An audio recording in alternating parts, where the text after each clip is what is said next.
Rosa Farrés González es presidenta de la Federación Mexicana de Alzheimer. Está con nosotros en esta ocasión, esta tarde. Gracias, Rosa, por estar con nosotros. Ya no es la primera vez, lo celebro, me da mucho gusto. Y tienes un tema que yo creo que nos va a tranquilizar a muchas personas.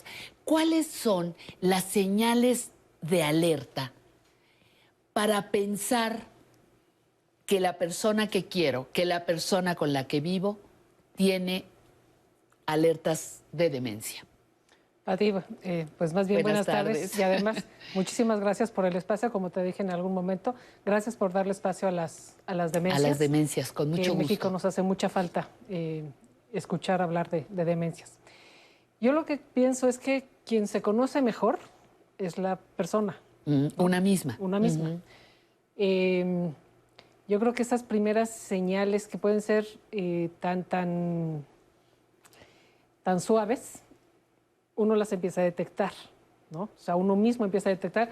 Uno sabe, pues más o menos cómo te funciona la cabeza, ¿no? Sí, sí, sí, cómo eres, que se te olvida, qué grados de tensión tienes. Entonces, de pronto uno pudiera empezar a darse cuenta que algo no nos está funcionando bien. Hay que tener en cuenta, yo creo, varias cosas. La primera son los antecedentes familiares, no solamente de demencia, sino de otro tipo de enfermedades. Hay que pensar que el Alzheimer no es la única demencia. Ajá, sí, que hay más de 100, hay descritas, ¿no? un montón de demencias, pero bueno, a nosotros particularmente nos interesa el Alzheimer, que es la más frecuente, las demencias vasculares, y eso está asociado a problemas como la hipertensión, como la diabetes, la obesidad, o sea, un montón de factores de riesgos en los que estamos inmersos, ¿no? Entonces, por un lado es mi propia condición, cómo está. La segunda son los antecedentes en mi familia, si hay o no hay, porque todo eso va sumando, ¿no? La edad, ¿no?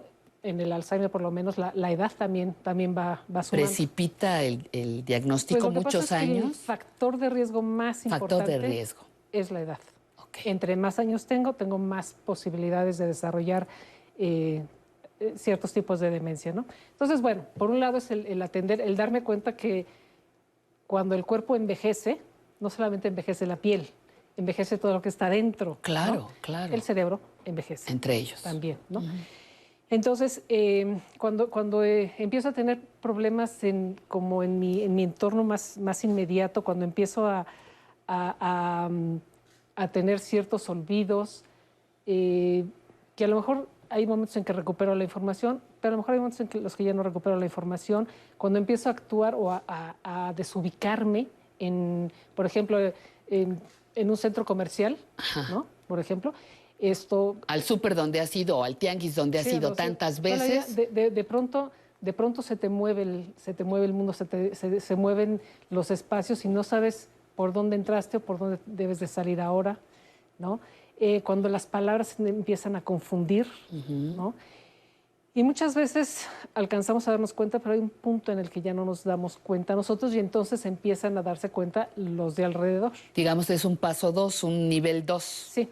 O sea, cuando yo me empiezo a dar cuenta que a mi mamá se le olvida algo que ha hecho siempre, ¿no? La clásica receta de cocina que ponen, ¿no? El ejemplo. O sea, sí, la clásica receta de cocina o el camino que ha caminado siempre, de repente ya no hay regreso. Se pierde. Se pierde. No saben cómo regresar, ¿no? Sí. No saben cómo regresar, a pesar de que ha sido algo que ha hecho durante tanto tiempo, ¿no? La dificultad para seguir conversaciones, ¿no? O sea, que estás en tu grupo de amigas y de repente empiezas a escuchar las voces, pero ya no puedes seguir la conversación. O tú mismo estás hablando y de repente, ¡pum!, se te va la idea. O estamos hablando de mascotas y yo empiezo a hablar de sillas plegables. Exactamente. ¿Sí? ¿No? O sea, no sigo. Ajá. Dentro de casa empiezas a perder cosas, ¿no?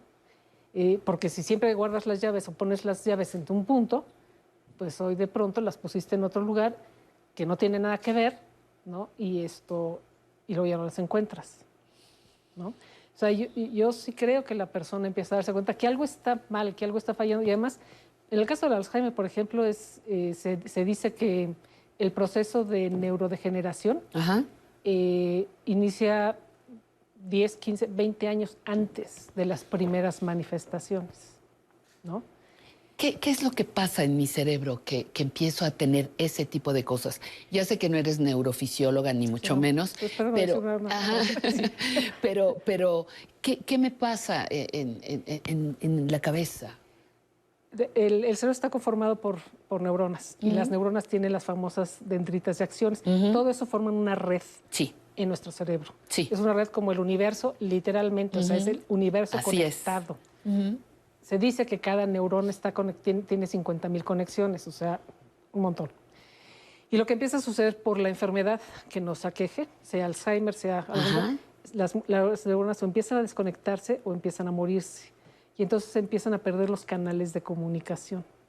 Y entonces la información, pues, o se topa con que ya no puede pasar, o se va por otro lado. Y entonces tenemos estas respuestas distintas, ¿no? Gracias por esta información. Cuando yo me doy cuenta que alguien cercano está con comportamientos atípicos, ¿qué es lo que procede? Porque hay desde que está loca, ya viste que tu mamá siempre era así, de desordenada, o sí, siempre ha sido así, en parte discriminadora. ¿Qué puedo hacer? Porque es muy, muy impactante cuando empiezas a verlo. Claro. Estás empezando a presentir que esto va en serio, ¿no? Así es. Yo creo que es muy difícil porque hay un estigma enorme alrededor de la demencia, pero ahí es desde el autoestigma, desde el me estaré volviendo loca, ¿no? Entonces hay que empezar por ahí. Entonces, o sea, lo obvio sería decir, oye, algo te está pasando, hay que ir a ver al médico. Algo me está pasando, necesito ir al médico. Necesito ir a ver.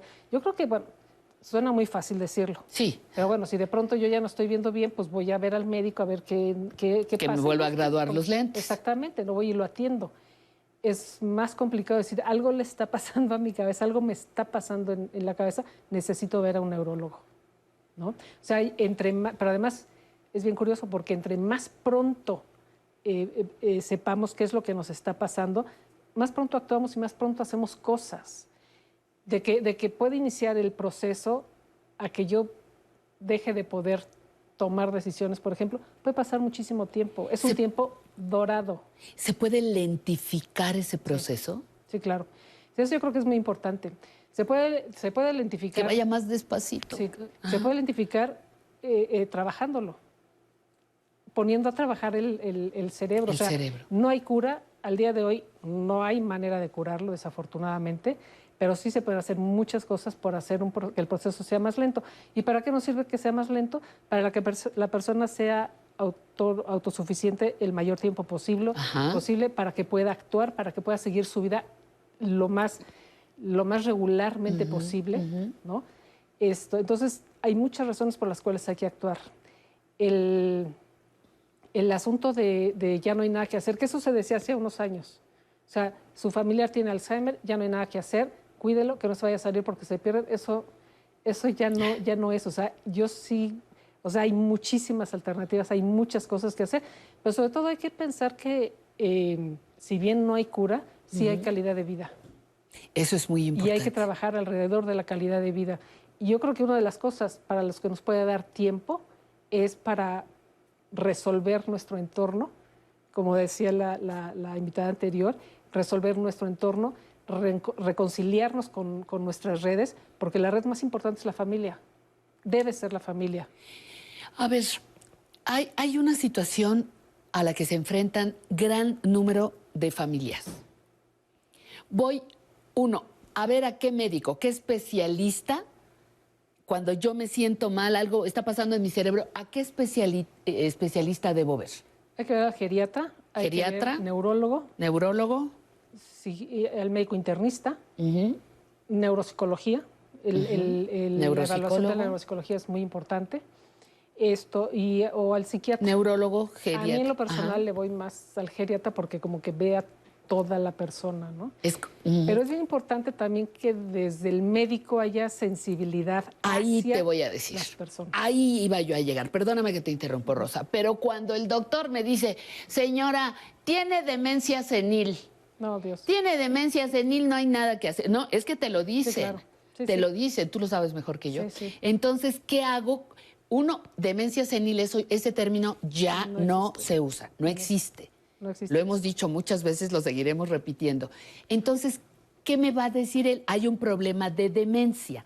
Se puede saber, porque te van a decir, sí, es Alzheimer. Ya. El Alzheimer tampoco se diagnostica nomás de una primera visita. No. ¿Qué debo tomar en cuenta para un correcto diagnóstico?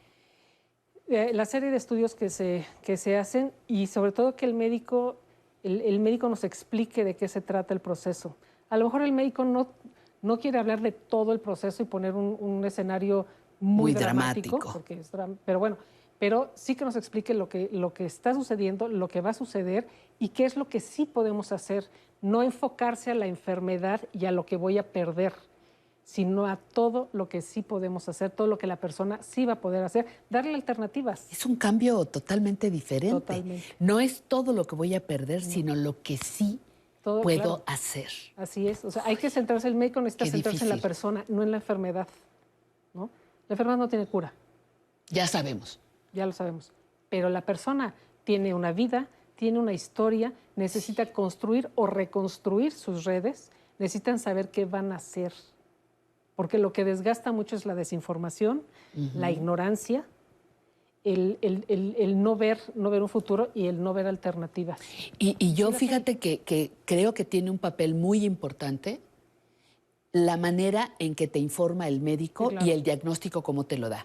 Porque si te dice, ya tiene Alzheimer, que además el Alzheimer no es de que, a ver, PIN 1, PIN 2, ¿cuál escojo? Sí, no. Es que ya le dio Alzheimer, no hay nada que hacer. El médico juega un papel muy importante en la esperanza y en el futuro. Exactamente. Rosa. Exacto. Es el primer contacto. Es nuestro primer contacto. Con la cruda realidad. Exactamente. Entonces, el rol del médico es súper importante. Necesita además tener la disposición de acompañar a la persona diagnosticada y a la familia en todo el proceso. Porque hay médicos que ya no lo quieren hacer, ¿no?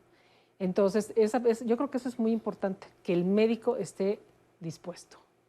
Pues este es un espacio que ponemos a tus órdenes, muchas gracias, mi querida Rosa Farrés, para las demencias. Hay muchas, iremos hablando de los diferentes tipos, del impacto que tiene en la familia, en la sociedad.